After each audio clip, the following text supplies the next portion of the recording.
Good afternoon and welcome to our first meeting of May. We appreciate it. We have a big audience today. We got some folks who are just observing our council meeting, and hopefully we have some folks who are watching us on our Electric City television. I will lead us in our invocation tonight, and our respects to the flag will be led by Councilman Steve Kirven. Please rise.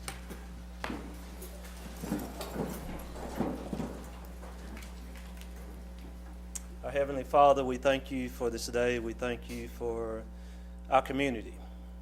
We ask that you continue to bless this community and to let us all work for things that we're passionate about, to have everyone who lives in a pleasing neighborhood to fight poverty, to fight obesity and other health-related problems that happen to our citizens.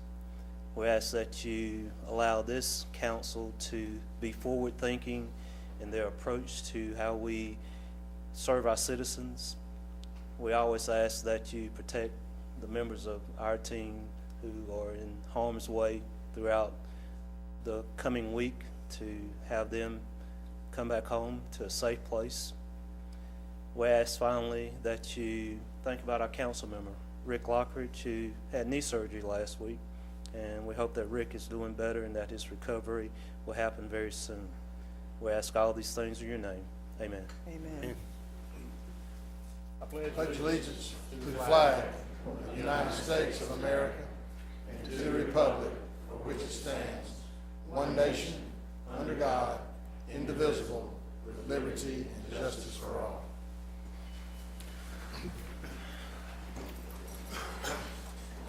At this time, I'm going to ask Chief Horn to take the mic, and the Chief has a couple of life-saving awards. Chief? Thank you, Mayor and members of council. We have 3 firefighters to recognize tonight, and it's for 2 separate incidents that happened. I'd like to call up Battalion Chief Brian Black, Firefighter Chris Lane, Firefighter Hunter Hartline. The first call that involved Battalion Chief Black and Firefighter Lane, the call came in March 29th. They were dispatched to an unconscious patient at Virginia Circle. When they arrived, they located the patient lying face up on his back in the street next to a skateboard. Bystander was attempting CPR. Battalion Chief Black stopped the bystander, assessed the patient, found out he had no pulse, no respiration. He began performing CPR. EMS arrived. He briefed the medics, and when Engine 1 from the fire department arrived, he had Firefighter Lane to start doing ventilations. They stopped doing CPR long enough for EMS to intubate the patient. When they did, they checked the patient again and found out that he did have a pulse and he'd started back breathing. Is that correct, Brian? This was a 15-year-old male, and he did survive.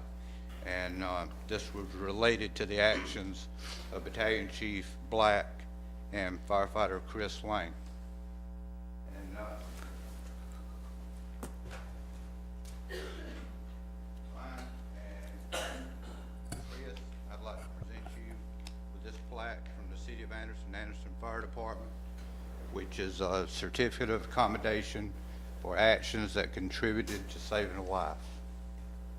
And also, Jamie will pin on the ribbon that will remain on your Class A uniforms from this day forward. Brian is having the life-saving award with a cross, which means he's had more than one save at the fire department.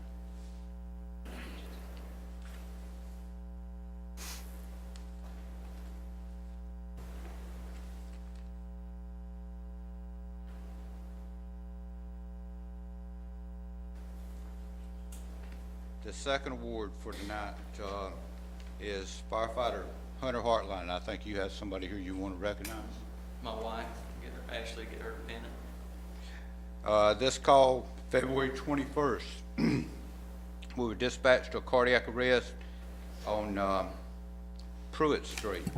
Firefighter Hartline went into the residence with the EMS. They found an unconscious patient. They removed him, put him in the floor, started doing CPR. After several rounds, Firefighter Hartline stopped compressions long enough to assist with placing the Lucas machine on the patient. After a few rounds of CPR with the Lucas machine and Firefighter Hartline was doing the ventilations with the bag mask, they checked the patient and again found out the patient did have a pulse. So this was directly related to the actions of Firefighter Hartline.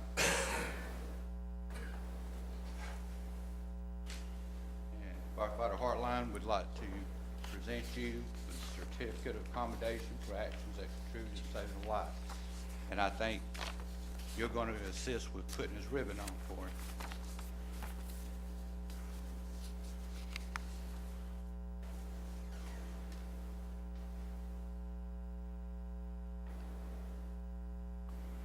And Firefighter Hartline also has the Life Saving Award with a cross, which means that he's had more than one save. Thank you, honey.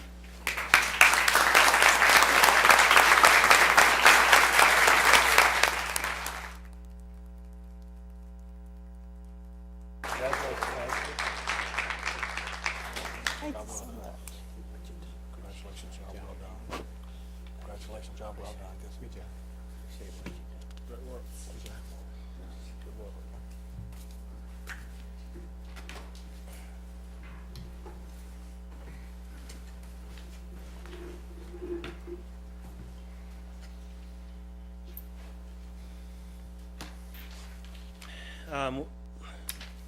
We have a proclamation that this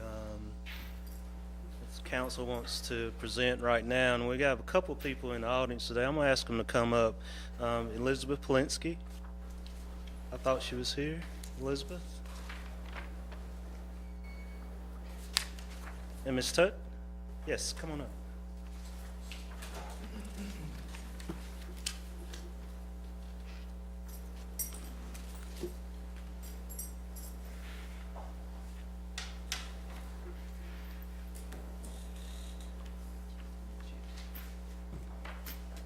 If you don't mind, I'm going to read the proclamation, and then I'm going to ask you to say a few things in regards to it, okay? Okay. Good. The proclamation reads Teen Pregnancy Prevention Month, whereas teenage pregnancies have far-reaching consequences that adversely affect the health, education, and economic future of South Carolina's young people. And whereas in 2013, more than 4,700 young girls ages 15 to 19 gave birth in our state.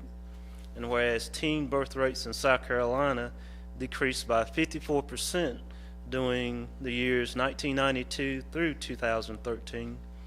And whereas teen births in South Carolina decreased by 13% between 2012 and 2013, the lowest birth rate for girls ages 15 through 19 ever recorded in South Carolina.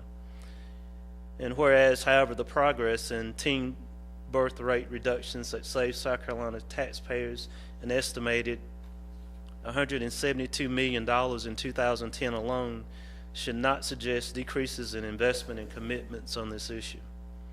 Whereas Teen Pregnancy Prevention Month is an opportunity for parents, teens, educators, program providers, faith-based organizations, local elected leaders, and statewide policymakers to work together to reduce and prevent teen pregnancy in South Carolina.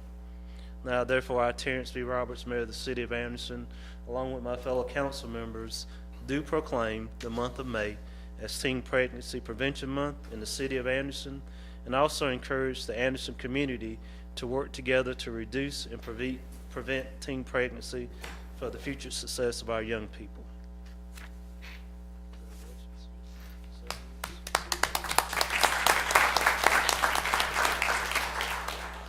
Here in Anderson County taxpayers pay $7.8 million a year in teen pregnancy costs, be it medical expenses, WIC, child care, and it saddens me because we've came a long way, but we still have a long way to go. So we would like parents to talk to their kids more often, talk to those that you care about, talk to teens in the neighborhood, and just let them know that there are other options out there, to dream first, to constantly keep those dreams that they had when they were little, that they maintain those dreams inside themselves and value who they are, so they can progress beyond that critical age of 15 and 19 here in South Carolina and not become a statistic to teen pregnancy.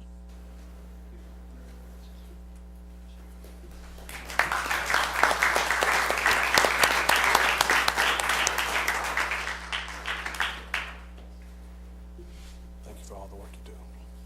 Thank you for what you do. Thank you for all your hard work. Thank you.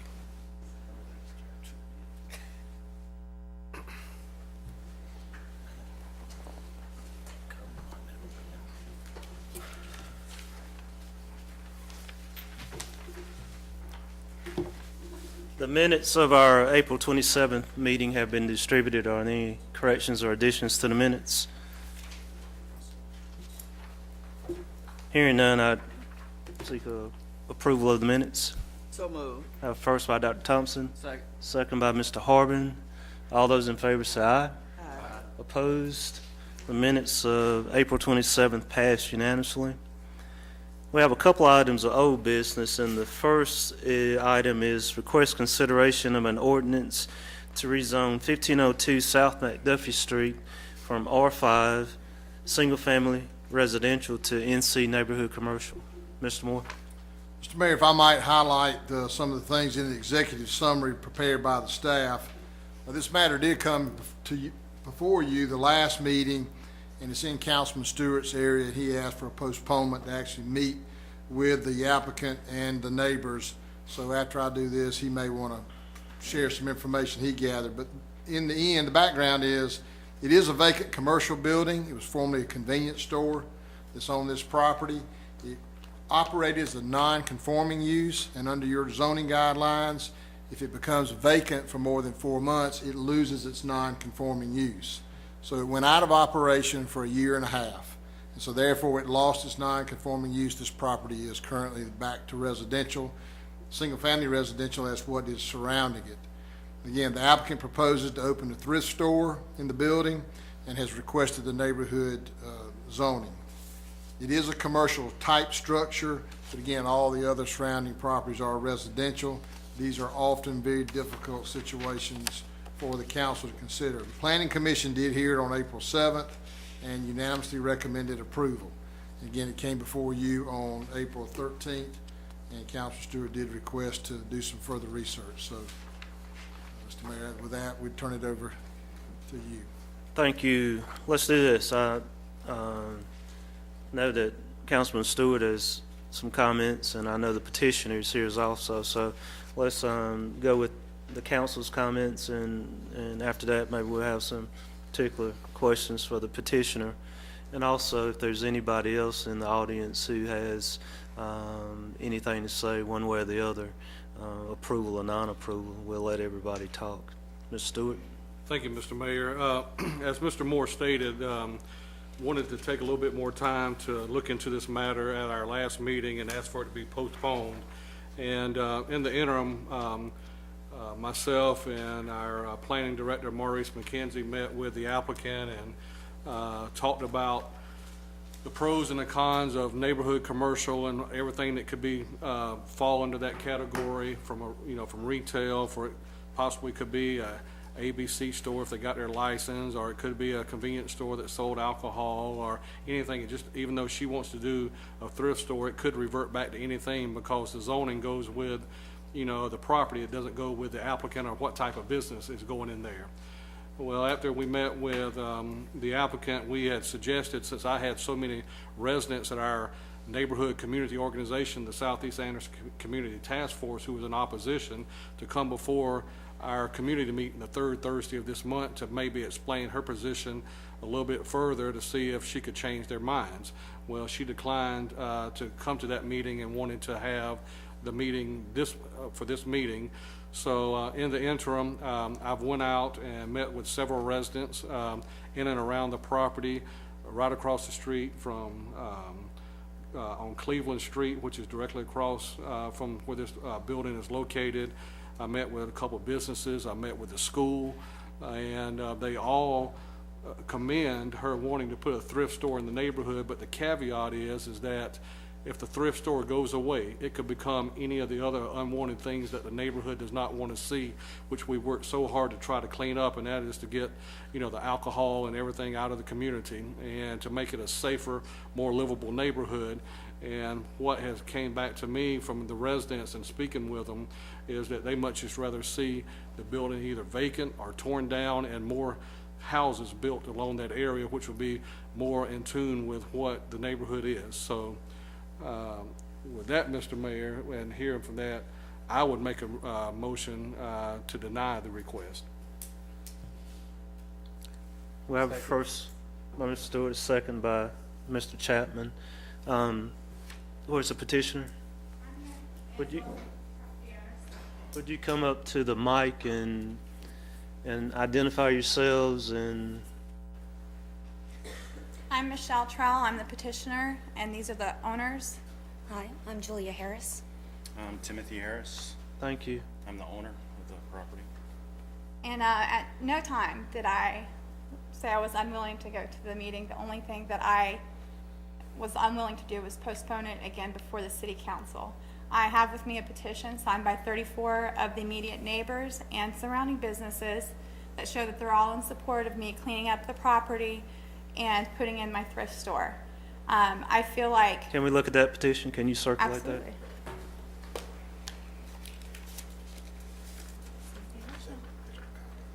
There's 2 copies. Go ahead. Okay. I feel like we've done a lot by cleaning up the neighborhood, just by cleaning up that particular piece of property. I realized that Tony had a bad experience there, and he didn't like the past tenant. Well, as soon as we came in the picture, we got rid of the past tenant. In the last 2 years, we've done nothing but clean up the property and meet the neighbors. And along with the building is the whole empty lot next door also belongs to them and would be cleaned up along with the store. Do you have any questions on what kind of business? Yeah, explain your concept, business concept.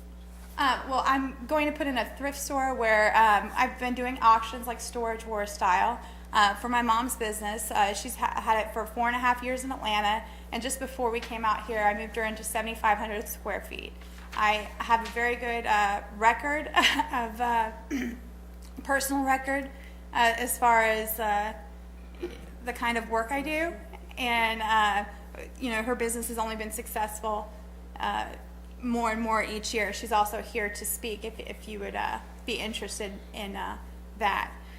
This property has been in their family for 80 to 100 years as commercial property, and it's been nothing but commercial property for that long.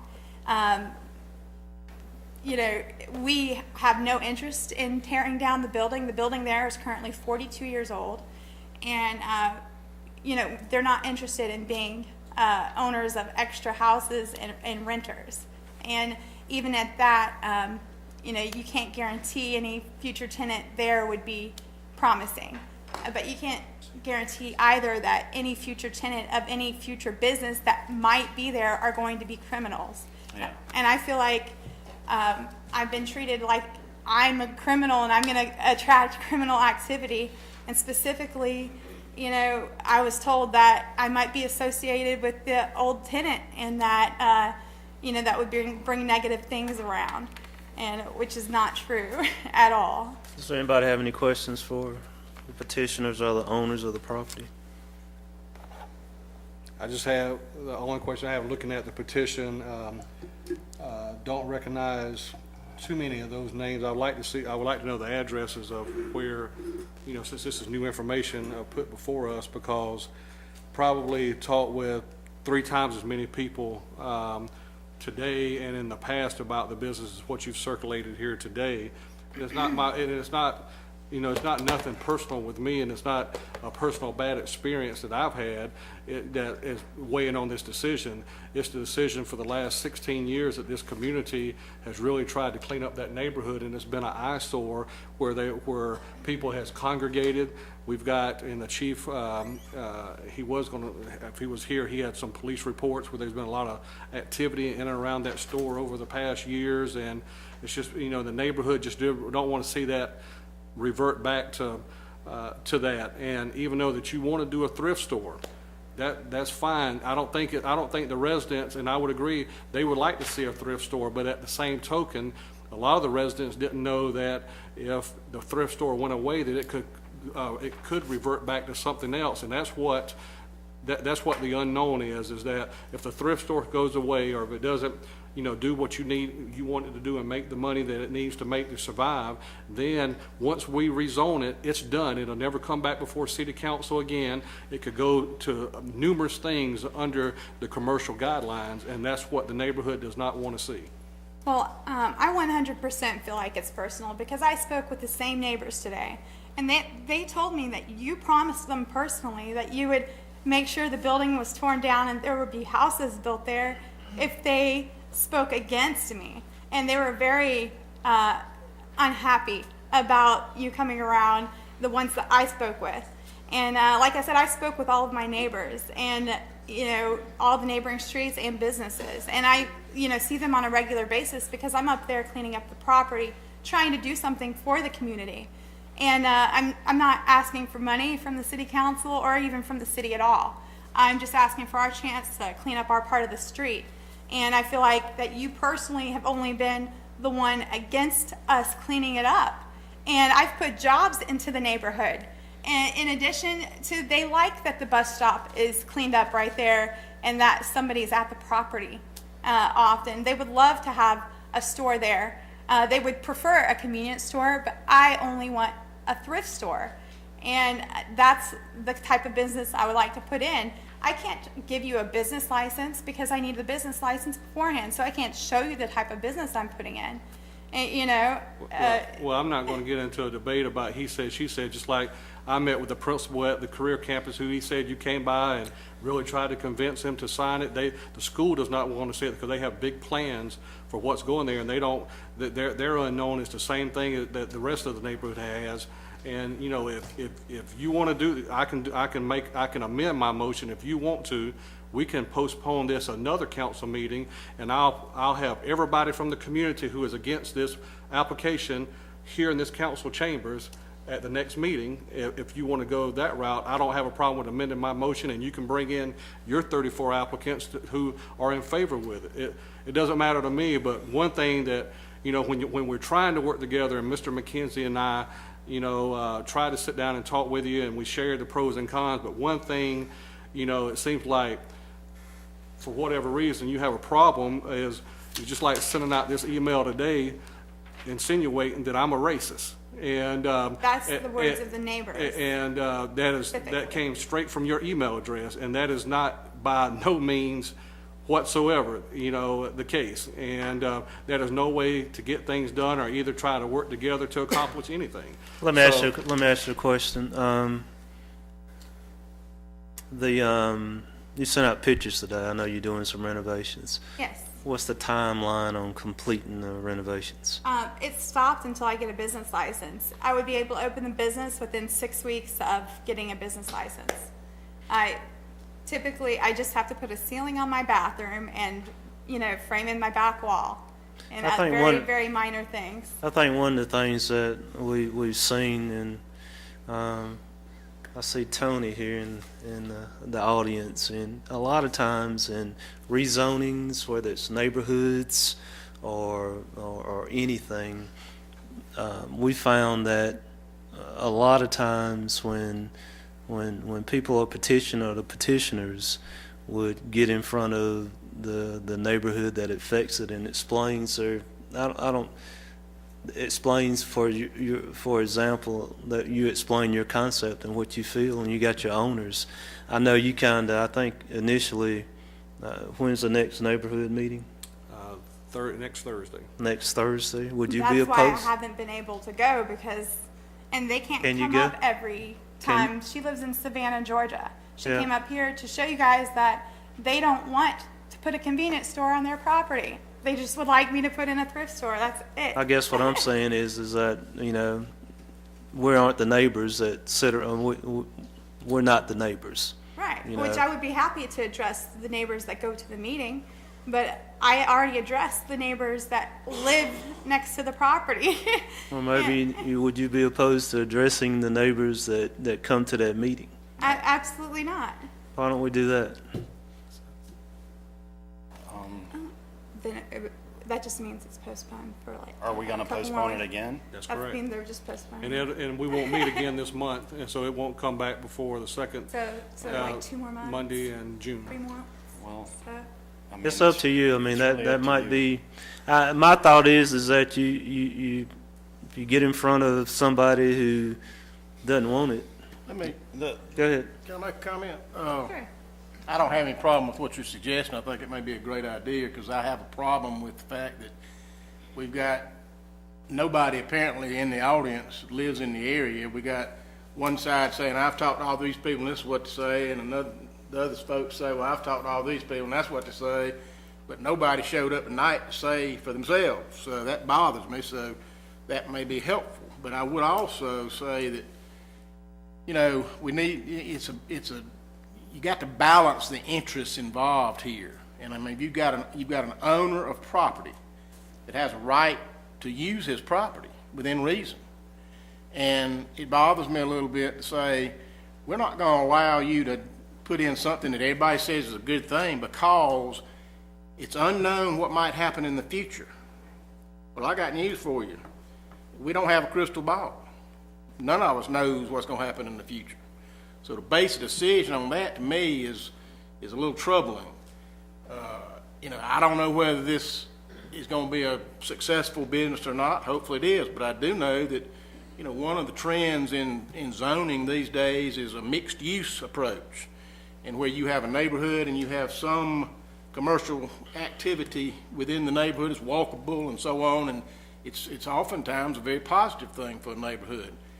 It seems to me, and I'm familiar with this property, I've, you know, gone through there many times my whole life, and I suspect that if we don't allow some effort to be made, it's going to simply continue to be an eyesore and a problem. At least this will be a possible positive input into that community. And if it, you know, there all these things about the alcohol and all that, well, you know, we don't control alcohol permits. Somebody else does that. And there are some rules and regulations that if there are issues and problems with an alcohol sales outlet, then they can be shut down. And even if that ever happened, which is no indication anybody wants to sell alcohol. So I just think we have to be somewhat sensitive to the owner's situation.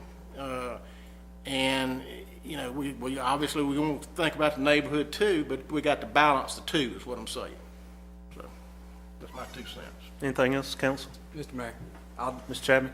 because I agree with a lot of what Mr. Kirven's saying, but I also look at it that, you know, the property unfortunately had a little bit of checkered past. And if it had a positive past and it got rezoned, then we'd probably be more likely to quickly, you know, rezone it. But because it had a checkered past, that's what kind of gives everybody a little heartburn about the fact that it could revert back to what the neighbors don't want. And for me, you know, personally, I just feel like most of us up here, we're trying to do what the neighbors want because they're the ones that are going to be most greatly affected by whether it's positive or negative. So we usually like to hear that. And so with that, I still think we need to hear directly from the constituents, not a piece of paper, positive or negative. We need to hear from the residents. But I would also point out to you that some of the checkered past that you're talking about, some of that was contributed to by certain elements of that neighborhood. Sure. So, you know, how you gonna blame it on one side or the other? Mr. Roberts? Well, I wouldn't, John Roberts? Okay. Go ahead. I'm going to just, you know, I can see both sides of this. I talked with the applicant. I came in tonight extremely torn on this situation. I personally feel it'd be best if y'all did get in front of the community, and let's all hear what the community has to say, and let's take an educated approach from there. You know, like I said, Mr. Stewart doesn't recognize some of the names. We don't have anyone in attendance, pro or against. I just think that's the right step. I asked you if you'd consider that last week, and Yeah, I know you're wanting to absolutely. get up here, but Yeah. And that's the same thing that we offered during our meeting. Am I not right, Maurice? The, And the the, first available since that meeting is this next coming Thursday. yeah. And we're good. I mean, the council has a strong tradition over the last several years of always trying to keep the community involved in our decisions. And I think, you know, we just don't know. It's hard for me. I mean, this is today actually was the first day that probably most of us found out that there was some type of controversy in regards to the neighbors. And so I think we do have a motion. We had a second on the floor. I think it probably would be best if we amend that motion and try to get you in front of that neighborhood group next week. Is that okay? That's fine. And may I say one more thing? Sure. We have no association with the previous tenant. Nobody agrees that the previous tenant was positive, and the city did nothing to shut him down. We closed down the previous tenant as soon as they became owners of the property, immediately. And, you know, we've Explain done that nothing but again. do Now, the promising- property's been in your ownership for My ownership. how long? I inherited it from my mother, and she inherited it from my father, who ran the business up until 2000 when he died. And up until that point, he was a pillar of the community. Everybody still knows him. When she What went was, around, what was his name? his name was Sammy Harris. Okay. And he, like, everybody in the neighborhood knows him quite well, even still after he's passed away. He was very much an upstanding member of the community and was very much involved in the city. And he also treated everybody equal. And he actually rebuilt the store in '72. My grandfather built the store over 100 years ago with his bare hands on the lot right next to it. Everybody knows it as the old rock store because the store had a rock floor and just wooden, it was a wooden shack with a rock floor.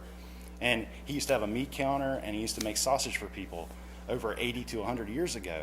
And, you know, it's been commercial property for that long in my family, 3 generations. And for some reason, the city decided to rezone it when my father was still alive and never notified him or my mother that the place was rezoned. So And is nobody- how long has it been closed now? It's been closed 2 years. Once It'll be 2 years in my November. mom passed away and it passed into my and my sister's ownership, we went down there and we kicked that guy out because he didn't pay back the loan. He didn't pay rent for like 2 years, and he had like a lot of his licenses had gotten taken away. So that's why it started to deteriorate. My mother tried to run the business for a while, but when she tried to sell it to this tenant, but not realizing that he didn't know how to run a business. That was her mistake. But the problem was he worked for my dad for almost 30 years. We assumed that he knew how to run a business after 30 years of working for my father. But apparently he didn't. And it didn't even know how to balance the books. Thanks. So we had to go in and take it away from him. I understand. Well, I appreciate you guys coming tonight. I think we have a plan going forward in regards to trying to get to that meet next week. Is that good? Yeah. And, Could I ask a question about Sure. the meeting? I would just say that we need to be very clear on how that meeting is gonna be set up and conducted, and I would look to our staff to do that. I think it should be a level playing field to both the owners and to the neighborhood. Everybody that wants to be there needs to be notified in plenty of time and given the opportunity to be there. So let's be sure we have a fair meeting. any other questions? And I'd just like to say, Maurice, if you're going to help facilitate that meeting at our next community meeting, which is next Thursday at the Career Campus in the cafeteria, we've already got on schedule Dr. Tom Wilson, the school superintendent, who's going to be there to address the new plans for the Career Campus. So he's on the agenda first, so that this part of the meeting will need to come after he does his presentation. Well, you That- might that- want to that consider meeting- having a that- separate meeting for this thing because it really doesn't fit into the other meeting that's already scheduled. I don't think that's fair to the property owners to do it that way. But we can set up a different time after that. I think it I think the planning department should set it up and conduct the meeting. That might be best, so, I mean, because the community already has, they have community leaders who control that agenda, which are very good, and they have a lot, it is, sometimes they can be very lengthy, so this might be, so we'll get with Maurice, we'll make it a city-sponsored meeting, but invite all the parties, okay? Mr. Mayor, I guess we need to I'll, I guess, How do we get out of this, Frankie? I'd like to amend my motion to postpone, the rezoning of this issue till I guess it'll be done between now and the next council meeting with the holidays, Well, actually, we'll have, it will be, the next meeting is gonna be the first meeting in June. There will not be, because Memorial Day, there will not be a second one in May. So that will, I know that the applicant probably doesn't wanna wait that long, but it does give an opportunity to properly schedule and notify people of the community meeting. I think that's of the utmost importance at this point. Good. So first, Second. second, further discussion? I think he has to take his second back, doesn't he? Whoever seconded it. They accepted yours. Yeah, I accepted yours. All those in favor say aye. Opposed? Thank you, guys. We'll invite all the council members to please attend that meeting as well. And, you know, obviously, we'll keep you guys in the loop. I'm sure we got For those that contact have- numbers. For those that have interest in that neighborhood. Yeah. Okay, thank you. Thank you. Our second item is request consideration of an ordinance to rezone 1301 Tribble Street and an adjacent lot from RM10 multifamily residential to limited office. Mr. Moore? While on the surface these may appear similar, there is a distinct difference in this one. It is similar in that a property is being rezoned from residential. This one is actually being requested for limited office. The applicant proposes to convert what is currently an unoccupied building, was a church, to a laundromat. Has been vacant for a number of years, and again, was a church. The difference is that in an LO zoning, you can have laundromats because they're considered personal services. You cannot have retail-based businesses. So you don't have some of the concerns you might have about, a convenience store where you have some of those things. So the Planning Commission did hear this on May 5th and unanimously recommended approval. I know that the staff has talked with Dr. Thompson. This is in her area. I don't believe we've had any concerns from the residents around this particular piece of property. So for your consideration tonight to rezone it from residential to limited office. Thank you. Dr. Thompson? To Maurice today and went by and looked at the property. And I think the laundromat would be something good for that neighborhood. And if it's run properly, it was the old store, the old church that used to be there looks very bad. If this is gonna be something that's gonna help the neighborhood and if it's run properly, then I'm in favor of that. Because I have no one to call and say they were against it. They really wanted this business there. I think it could have a cleansing effect. Yes, it would have a cleansing effect. So I move that we accept this. First by Dr. Thompson. Second. Second by Mr. Buck Roberts. Further discussion? All those in favor say aye. Aye. Opposed? That passes unanimously.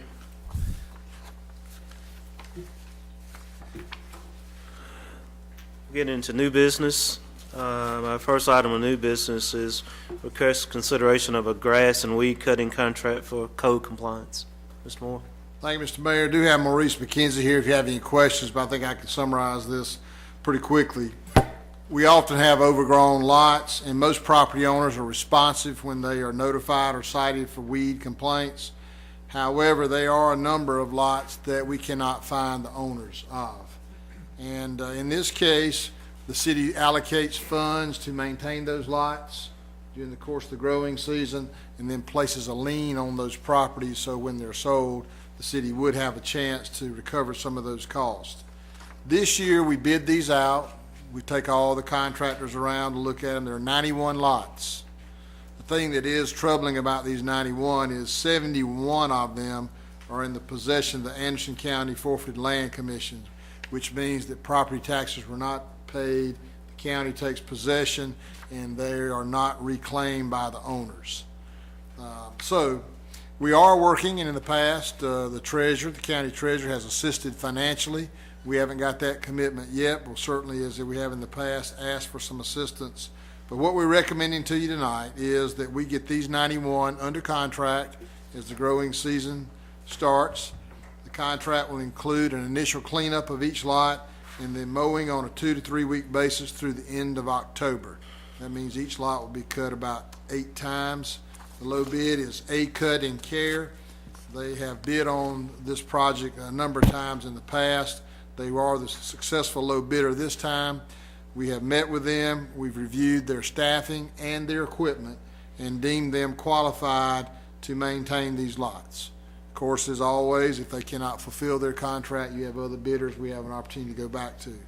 So we're recommending that out of the, you actually have $17,500 is what you budgeted.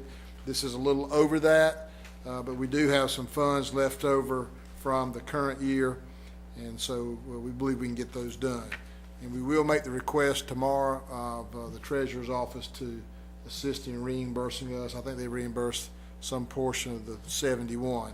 If they do, we'd hope to bring back, we have about 50 more lots that we'd like to get into this rotation. We'll try to bring those back. Now, that's not to say that we are not constantly bringing people who violate the law into courts, but there's no way to find these 71 of these 91. So we'd recommend this low bid of $19,019 to A Cut and Care. Thank you, You have sir. a list Ms. of the Stewart? properties that were on the bid list. Ms. Stewart? Mr. Moore, I had, I think I spoke with Maurice, previously, but, in the past, I know we've looked at lawn care firms and their equipment that they have and deemed them qualified, but then you get mid-cutting season and they're just not able to keep up because there's so many lots. And then we wind up having to call, the building department about the lot not being cut was on the list. And, I had just made a suggestion, is that maybe that, you take the top 2 bids, and then geographically say, all right, we'll award half of these lots to one contractor on this geographic side of wherever it's at, and another one to another side, and that way that these contractors can keep up with the lots, because, you got 2 bids here that are within $290 each. One of them, have we given that any more thought about possibly splitting up, and so that we can keep up with it, because it happens every year, not only through the building department, but the lots that the recreation department and community development has. These guys just can't keep up with the workload that we have. Unfortunately, we did bid this as a lump sum, but I understand what we're saying here. We will talk to the other bidders and have them on standby and can talk before awarding. I would think, in fairness to these bidders, because they bid on it as a lump sum, you ought to award it this time, and if they can't, then we'll certainly make it known that we'll go to the next bidder. But in the future, Or have more than one, award more than one contract. well, you can award it to the low bidder, and you can also give the staff authority to go to the next 2 low bidders, or, because they're all very comparable, should the low bidder not be able to keep up. But in the future, we will make sure that we bid it out, maybe bid it out in options, one a lump sum, one where we have 2 contractors. Might make it a little easier. I know exactly what you're saying, it's a lot of Yep. work. Mr. Chapman? The numeric order in which these are listed, is that having to do with the length of time they've been on our list? Not necessarily. It doesn't. These are primarily ones that our inspectors, they probably have gotten the most calls in the past from neighbors who have to live next to them. And again, unfortunately, Councilman Chapman, 71 of them, there's nobody to cut them, so this is your only option. Okay? And Mr. Horby? those 71, who own, the county now owns those? Yes. Yeah, nobody, I mean, they've gone through the tax sale and redemption, nobody claims them, so they fall under ownership of the county. There's some that, again, I won't get into a long discussion, but some of them, our neighborhood and housing program, if they're buildable and they make sense, we have gotten them free from the county, combine them with other lots where Homes of Hope or Nehemiah have built on them, built houses back. But a lot of these are just too small, they're just very difficult to deal with. Is the county aware that we're paying to cut their grass? Well, they, they don't want them either, want their but money back. yes. Yeah, they've been cooperative, so I mean, you've got to award the contractor our recommendation. And again, Jason Phillips, treasurer, has been more than kind when asked to assist financially, and I would expect him, I can't speak for him, I don't know what his budget looks like, but we'll ask him again. I would look for him to assist. He understands. Mr. Dr. Mayor, Thompson? I recommend that we award this bid to A-Cut and Care, since we've made the recommendation for this year, and look at all of the things we've talked about for the next time around. And give us the option, if they can't, we'll move on to the other bidders, because they're all reasonable, top three, okay? First by Dr. Thompson, Second. second by Mr. Harbin. Further discussion? All those in favor say aye. Opposed? Passes unanimously. Our second item is request consideration of appointment or reclassification of an assistant judge for the municipal court. Mr. Moore? Thank you, Mr. Mayor. I'm going to hand off items 2 and 3 to Linda McConnell. Thank you. Ms. McConnell? Thank you. Mr. Mayor and Council, this request comes to you from your court staff, Court Administrator Charles Huggins, and along with Donna Kezia, who was your interim court administrator. Judge Madison also has reviewed this request, and you may remember, certainly, we've added to the court staff in terms of ministerial recorders and assistant judges. So it certainly, we've begun the process of adding that judicial capacity to our court staff. One of the things that we've discovered is certainly that this additional capacity has helped with some court efficiencies, but one of the things that we would like to continue to address is the fact that ministerial recorders cannot handle the bench warrants. Those have to be done by your other assistant, Ken Madison, or by your other assistant judges. So as a consequence of that, bench warrants are typically right now handled at your 8 a.m. court session. If we allow Gertz Eaton to add the bench warrant ability to his responsibilities and change his classification to an assistant judge, he could then handle bench warrants during bond court, which he holds every morning. Now, remember, too, that bench warrants are those that are issued after a defendant has already appeared in court and they've received some type of sentence. And regardless of what that sentence is, if it's paying a fine, attending counseling, doing PTI, something like that, and they do not follow through with that sentence, then, or fulfill it, then that's when the bench warrant is issued. So this is one more mechanism that we feel can help the efficiencies of the court. It can be structured at a time when you already have court personnel in place who could add just that additional piece to their duties, and there's no additional funding required for this. Judge Madison would ensure that the appropriate training is followed through with Mr. Eaton, so he has the tools in place to to handle the bench warrants, and we think that will make your morning court certainly take that burden off of your other judges and allow them to do the things on the bench that they have the authority to do. Thank you. Makes sense to me. Council comments? We would recommend one more thing, that this particular expansion of Mr. Eaton's duties, that this follow the same term that the other assistant judges have now, in the sense that they are serving in a month-to-month temporary capacity until June or July, when you will revisit that and look at the assistant judges for a 2-year term appointment. So this, again, would follow along with what your assistant judges are doing currently. Thank you. Mayor, I move that we appoint Mr. Gertz Eaton as an assistant judge. Thank you. Thank you. We have a first by Dr. Thompson, Second. second by Mr. Harbin. Further discussion? All those in favor say aye.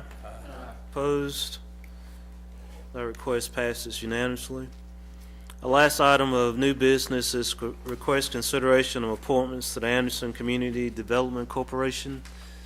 Ms. McConnell?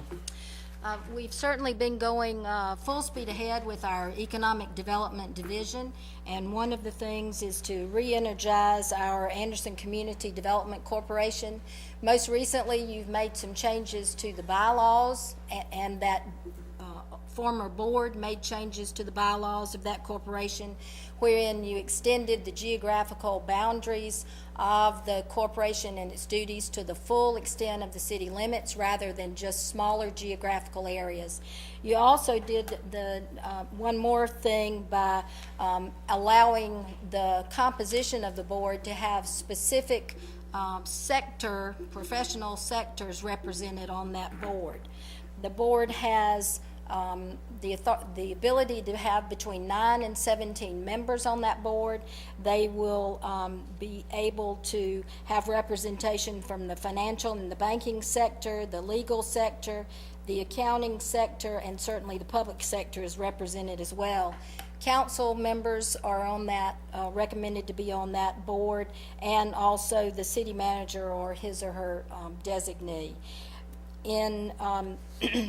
In looking to fulfill this slate, we're not suggesting all 17 positions be filled this evening, but we have recommended a slate of people, all of whom are willing to serve, and in fact have expressed an excitement about embarking on our new economic development challenges that are out there to create new businesses, have job creation, and add to our business activity in the city. Of those that we would recommend to you this evening, Mayor Roberts, Councilmember B. Thompson, and Don Chapman, both of whom previously served on this corporation board. Mary Frances Wardlaw, who also served formerly and is a Eastside neighborhood resident. Anita Shamley is a former member of the board and a Northside neighborhood resident. Pat Cifuentes is a member of the former Downtown Development Commission, and she also represents Piedmont Natural Gas. Grayson Kelly is on the eMERGE Advisory Board and also is with Tri-County Tech. Ron Marchant with MBSC represents the financial sector. Josh Raffiney represents the legal sector. Vita New is in the education sector in School District 5, and again, they've all expressed their willingness to participate. Each of these members would serve a 3-year term, with the exception of the fact that this initial slate would serve staggered terms of 1, 2, and 3 years. That would help get us started on a rotating basis with members' terms. So we would bring that to you as a recommendation of approval. Thank you. Questions, comments? I'd entertain a motion to accept this. First by Mr. John Roberts, second by Mr. Buck Roberts. All those in favor say aye. Aye. Opposed? Thank you. Looking forward to that group starting. Very exciting. Before we go into administrative briefing, we have a citizen, Summer Hammett, who would like to address the council. Ms. Hammett? Good evening. Thank you, City Council members and Mayor Roberts, for your time. I would like to just tell you a little bit about an experience that I had within the last month with animal control and with one particular police officer in general that works for the city. I currently rent a house on Burt's Court, which is across from the Annex building. The side street is Kennedy Street. The street behind that is Fant Street. And within that small block neighborhood, there are approximately 10 dogs. There is excessive barking that goes on in that neighborhood that is very noticeable and goes into the late hours of the evening. A little bit about my background. I've been a teacher in District 5 for 11 years. I have a small nonprofit group called Anderson Voices for Animals, and myself and a group of dedicated volunteers have raised almost $50,000 for this community for low-cost spay and neuter programs, and all of that money has gone back into this community, into this county, for Anderson County residents as well as city residents to have access to low-cost spay and neuter services. So I am deeply rooted in this community, and I deeply care about the welfare of the animals as well as people and children in this community. So what happened with me is I called animal control about a property at 408 Morris Street, which is owned by James Chastain, and when animal control came out, he found, which is Officer Lawrence, who was very nice, found 2 dogs in a pen that had no food and water. I have photographs of everything of that day. 1 dog that was heavily chained with no collar and a chain, a pit bull puppy, probably 5-6 months old. 3 dogs tied up in the back. None of these dogs had food or water. 3 of the dogs had no access to shelter. Their little tiny little tether that they had could not reach the shelter that they had. None of the dogs had food and water, and it's my understanding that the property owner was out of town that day. Officer Lawrence came out and addressed the situation as best he could. He was very nice. He was very cooperative, and I really appreciate his help. And I appreciate the City Council for their work on the chaining ordinance that I was part of years ago. I went to those meetings. I attended those meetings. I have been a follower of that work, and I really appreciate all that you're doing to help these animals. So my experience with the police officer named Jared Burris was that same evening after Officer Lawrence came out and addressed that issue as best he could. I called again approximately 11 o'clock at night because of the excessive barking that goes on with these dogs. And he came out and wasn't really able to do much and informed me that I should not keep calling, that they had other more important business to take care of. And that may be true, but at the same time, these dogs that are consistently and constantly barking all hours of the night and are tethered and outside are in distress. And these dogs are not barking because they're not for any other reason except they're in distress and they need help. And if there is something going through the neighborhood, like a raccoon or somebody passing through, then this is a nuisance for the neighbors on this street, because these dogs bark from 3 a.m. on, and it's consistent. And so I guess my question to you is, how can this be remedied? How can the animal control officer have more flexible hours that he can be there in that neighborhood and hear this excessive barking to cite this property owner? Because if I call the police department at 3 a.m. and they come over, is that officer allowed to write a citation for that property and for those barking dogs? Or am I going to be told, don't keep calling because we have other more important things to do? And I'm a friend of the police department. I absolutely respect all the officers and what they do in their job. But I was very taken back by that a citizen would be spoken to that way. So I guess my question is, how can, if a police officer shows up at 3 a.m. and then the dogs start barking, the property owner can say, well, they're barking because you're here and there's a police officer here. And then that draws attention to the neighborhood, and then the neighbors wonder what's going on, and they know who called, and they know where the police car is. And so is there a way to somehow get animal control to enforce that barking nuisance? And I love dogs. I don't want these dogs to go to the shelter. I just want this to be somehow remedied, and I don't know how to do it. So I'm hoping that you have some answers. Mr. Stewart has been extremely cooperative.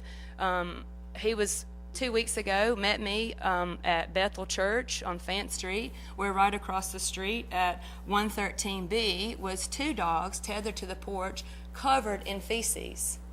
Next to that, at 817, was a dog chained up out back.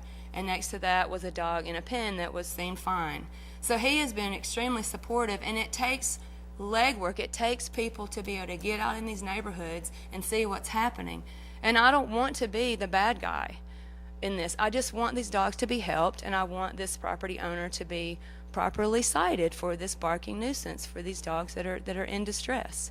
So if you have any suggestions, Well, I think probably, I would love to hear it. well, obviously, this is a problem. It's been a problem.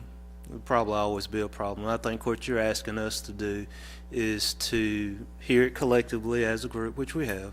Obviously, our city manager has heard the request too, and we've just got to continue. And I appreciate your efforts over the years to help us with animal control and the mistreatment of animals, and that's commendable.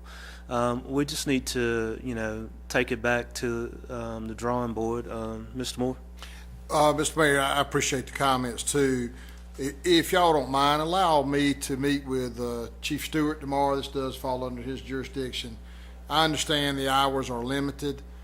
I would say the gentleman she referred to has been issued a citation. He has a $1,000 fine to appear in court. One of the gentlemen moved the dogs, brought them back after the weekend. So the issue is we've got to find more hours for the animal control. The police officer who spoke out of turn, or as he shouldn't have, has also been reprimanded by the chief. That's unacceptable that we have other priorities for any citizen. So we have been dealing with those. I'd like to sit down with Ms. Hammett and the chief and develop a better game plan. And if we need some part-time animal control people or reschedule the hours, we'll take care of it and report to her and back to you. We won't get it done, so let the chief and I work with her and Councilman Stewart, these in her area, and any other council member that may have these problems. Thank you. Ms. Hammett? Thank you. Thank you. Appreciate it. It's I guess I could say about, the local government fund and how cities are not receiving the proper funding in local government, and that falls back into law enforcement and public works and firefighters. And as Mr.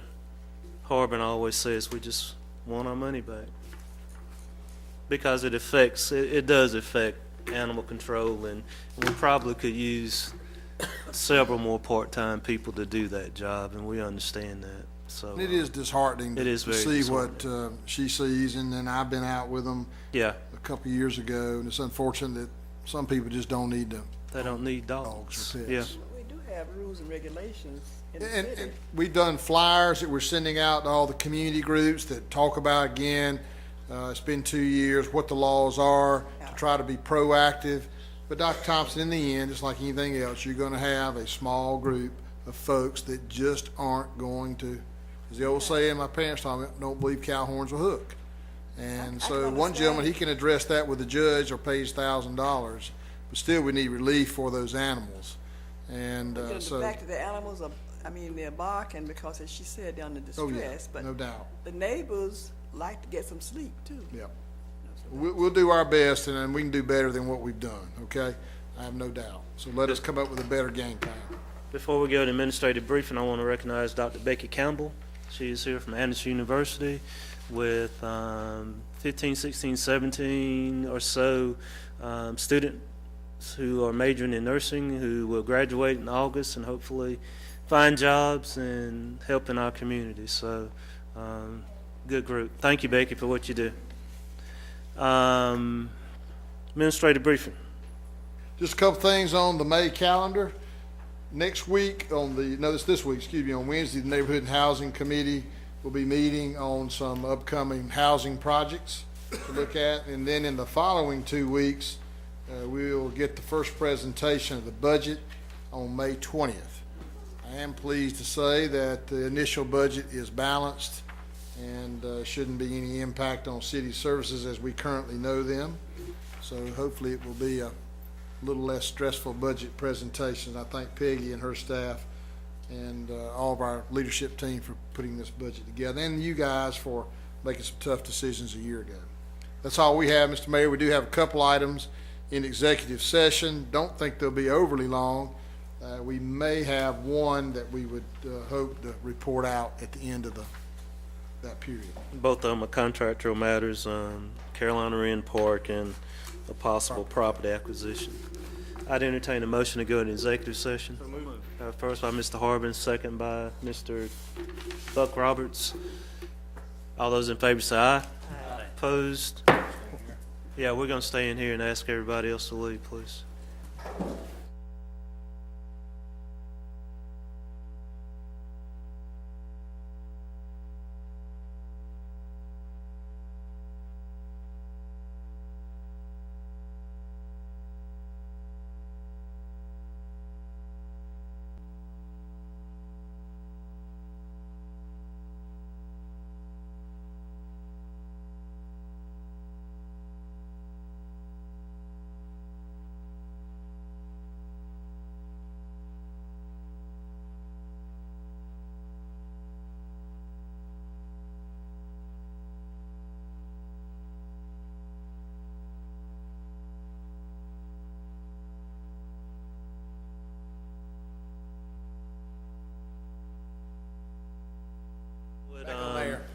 I would entertain a motion to come out of executive session. First by Mr. Roberts, Buck Roberts, second by Dr. Thompson.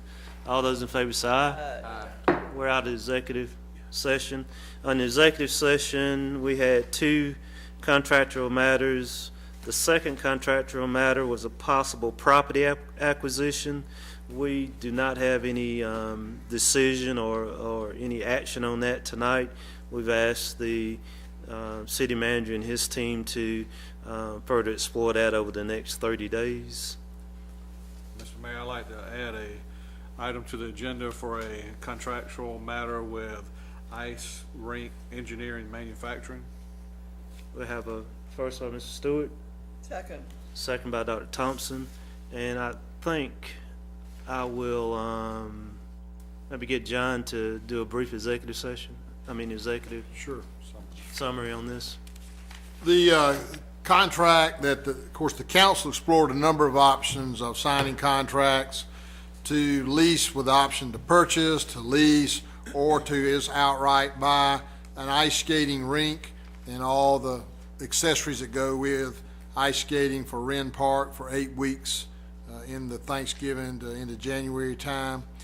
The council's final decision was to move forward with the purchase of actually 80 synthetic ice panels to be used in the Carolina Wren Park. The cost of the turnkey package is $58,490.61. And again, that would be for 8 weeks. There will be some additional costs, but your contract would be with Ice Rink Engineering Manufacturing out of Greenville, South Carolina, for $58,490.61. That will include the purchase of it and the assistance to get it set up for that period. I would point out that it could be 8 weeks, or it could be 10 weeks. Yes. Or it could be 12 weeks. Yeah, once you own it, you're right. Thank you. A good point, Councilman Stewart reminded me, the cost to the money to pay for the ice rink will actually come from the hospitality fund. And there is also hopes that the council will certainly be looking what other communities have done, sponsorships, and there is a charge to skate. And so a lot of the cost, we hope to be part or all recovered through the operation of the facility. Thank you, sir. Any other comments or discussion? Make a motion we accept it as presented. Second. First by Mr. Chapman, second by Buck Roberts. Further discussion? All those in favor say aye. Aye. Opposed? Passes unanimously. Not having any more business, I entertain a motion to adjourn. First by Mr. Stewart, second by Mr. Harbin. All those in favor say aye. Aye. We stand adjourned.